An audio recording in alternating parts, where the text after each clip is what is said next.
Hello प्यारे दोस्तों, कैसे हैं? आई होप सभी का मोस्ट वेलकम है आपके अपने यूट्यूब चैनल PPGS के अंदर। बहुत इंपॉर्टेंट टॉपिक आपके लिए लेकर आए हैं। उससे पहले मैं आपसे रिक्वेस्ट करना चाहूँगा कि बहुत अच्छा मौसम चल रहा है, कम से कम पर्यावरण संरक्षण को बचाने के लिए हमें कम से कम एक पेड़ तो ज़रूर लगाना चाहिए। तो आपकी ड्यूटी भी है कि हम प्रकृति का संरक्षण करें, पर्यावरण को बचाएँ। तो एक पेड़ तो हमें कम से कम हर वर्ष लगाना ही चाहिए। तो आगे चलते हैं टॉपिक के ऊपर। आज हमारा टॉपिक है जैव विविधता। जैव विविधता, देखिए जैव विविधता की हम बात करते हैं। सबसे पहले हम जैव विविधता को समझते हैं। जैव विविधता है क्या? हमारी पृथ्वी पर विभिन्न प्रकार के पेड़ पौधे, पशु पक्षी, वनस्पति पाई जाती हैं।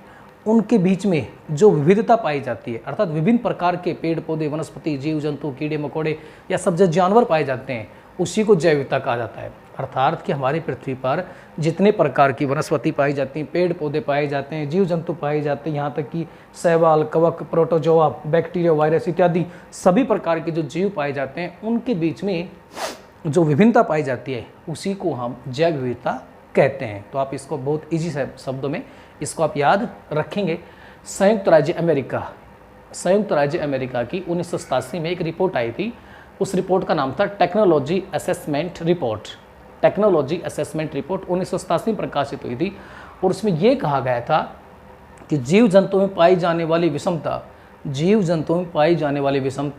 विभिन्नता तथा पारिस्थितिकी जटिलता ही जैव विविधता है। फिर समझेंगे। ये 1987 में अमेरिका की जो रिपोर्ट आई उसमें कहा गया कि जीव जंतुओं में जो विभिन्नता पाई जाती है, विषमता पाई जाती है या पारिस्थितिकी विषमता पाई जाती है, इसे ही जैव विविधता कहा जाता है। दोनों ही ठीक हैं। ये एक रिपोर्ट के हवाले से मैंने कहा गया, ऊपर मैंने सिंपल शब्दों में उसका अर्थ बताया है। जैव विविधता शब्द का सर्वप्रथम प्रयोग अमेरिकी कीट वैज्ञानी एडवर्ड ओ विल्सन, याद रखेंगे, एडवर्ड ओ विल्सन ने 1986 में किया था। अक्सर पूछा जाता है कि जैव विविधता शब्द का प्रयोग किसने किया था? एडवर्ड ओ विल्सन ने 1986 में इस शब्द का प्रयोग किया था। वो पेशे से एक कीट वैज्ञानिक थे। इन्हें ही जैव विविधता का जनक कहा जाता है। इन्हें जैव विविधता का जनक या फादर कहा जाता है। देखिए हमारी पृथ्वी पर भिन्न भिन्न प्रकार के जीव जंतु वनस्पति पाए जाते हैं। लगभग हम बात करें 50 से 300 लाख प्रजातियां पाई जाती हैं। 50 से 300 लाख प्रजातियां यहाँ पर पाई जाती हैं। हमारे जो साइंटिस्ट हैं वो लगातार इसका पता भी लगा रहे हैं।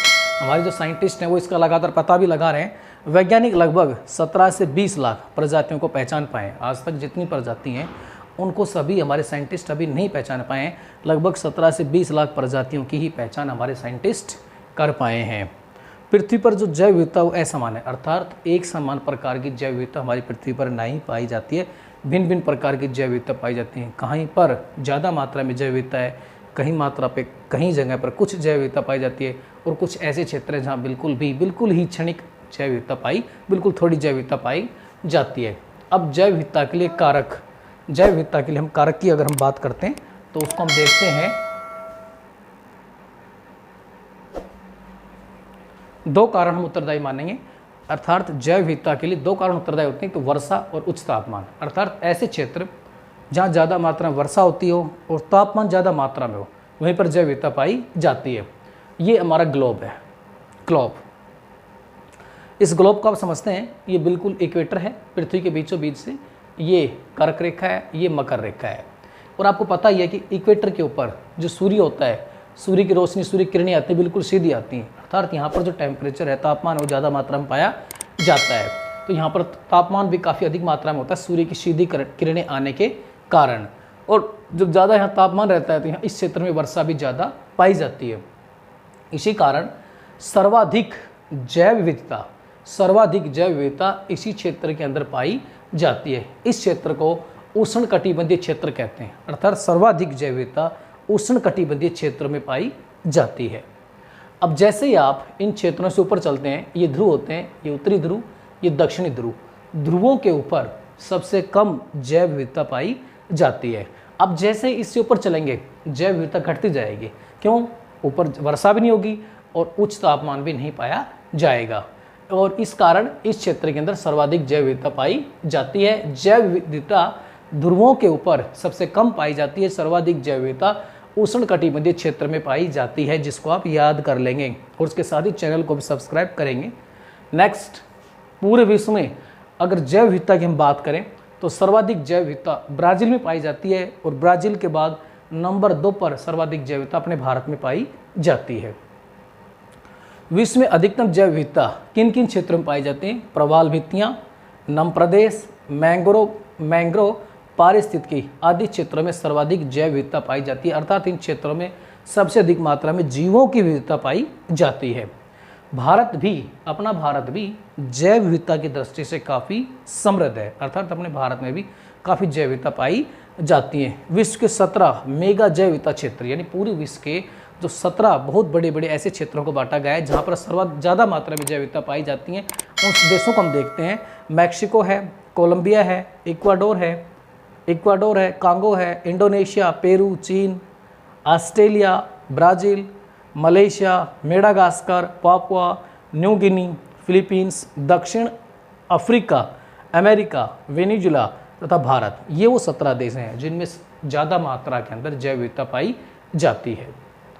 अब इन जो 17 देश हैं, इन 17 देशों में जो जैव विविधता पाई जाती है, पूरे विश्व की 70% जैव विविधता इन कुल 17 देशों में पाई जाती है, अर्थात 17 देशों में कुल जैव विविधता का 70% भाग पाया जाता है। विश्व प्रकृति संरक्षण संघ की अगर हम बात करें तो ये एक संस्था है, international union for conservation of nature. इसके द्वारा, ये मुख्य रूप से यूएनओ का भाग नहीं है, ये एक अलग ऑर्गेनाइजेशन, अलग संगठन है जो प्रकृति के संरक्षण, बचाव, उनके रख रखाव के लिए कार्य करती है। और इसके द्वारा एक पुस्तक निकाली जाती है जिसे हम रेड डाटा बुक बोलते हैं। रेड डाटा बुक पुस्तक निकाली जाती है। इस पुस्तक में मुख्य रूप से जो संकटग्रस्त प्रजातियां हैं, संकटग्रस्त जीव हैं, संकटग्रस्त वनस्पतियां हैं, उनके बारे में इस पुस्तक में बताया जाता है। एक छोटा सा हम देखते हैं, 4000 जंतु प्रजातियों को ये बता रहा है कि संकटग्रस्त हैं, 60,000 वनस्पतियां हैं उनको बता रहा है कि ये संकटग्रस्त हैं। समय समय पर जो जीव जंतु संकटग्रस्त होते हैं वो अपनी बुक, रेड डाटा बुक के अनुसार ये समय समय पर प्रदर्शित करता रहता है, समय समय पर बताता रहता है, समय समय पर अवेयर करता रहता है। बहुत अच्छा काम कर रहा है। कुछ संकटग्रस्त प्रजातियां हैं तो उनको भी देख लेते हैं। भारतीय मगर, भारतीय गैंडा, बाघ, भारतीय सारस, गंगा डॉल्फिन और एशियाई शेर। ये मैंने सभी का नाम लिखना नहीं संभव नहीं था, इसलिए कुछ का नाम मैंने यहाँ पर मेंशन किया है। जैव विविधता के हॉटस्पॉट, जैव विविधता के हॉटस्पॉट। अब आप कहेंगे कि जैव विविधता के हॉटस्पॉट किसे कहते हैं?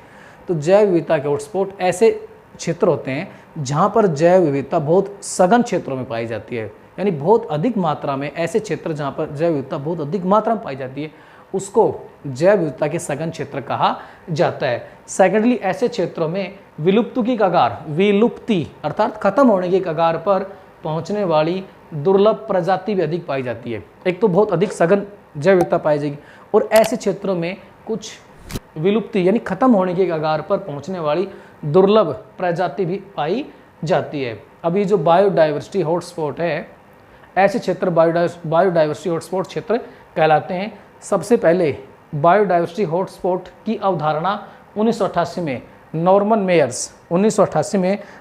मेयर्स ने, ये ब्रिटिश पारिस्थितिकीविद थे, उन्होंने 1988 में, याद रखेंगे, नॉर्मन मेयर्स ने इस अवधारणा को दिया था। अब एक वीडियो के अंदर इतनी अधिक इन्फॉर्मेशन को बताना संभव भी नहीं है, इसलिए ये इसका पार्ट 1 माने, इससे आगे पार्ट 2 लेके आएंगे। अगर हमारा कार्य अच्छा लग रहा है तो चैनल को लाइक, शेयर एंड सब्सक्राइब जरूर करें। वंदे मातरम।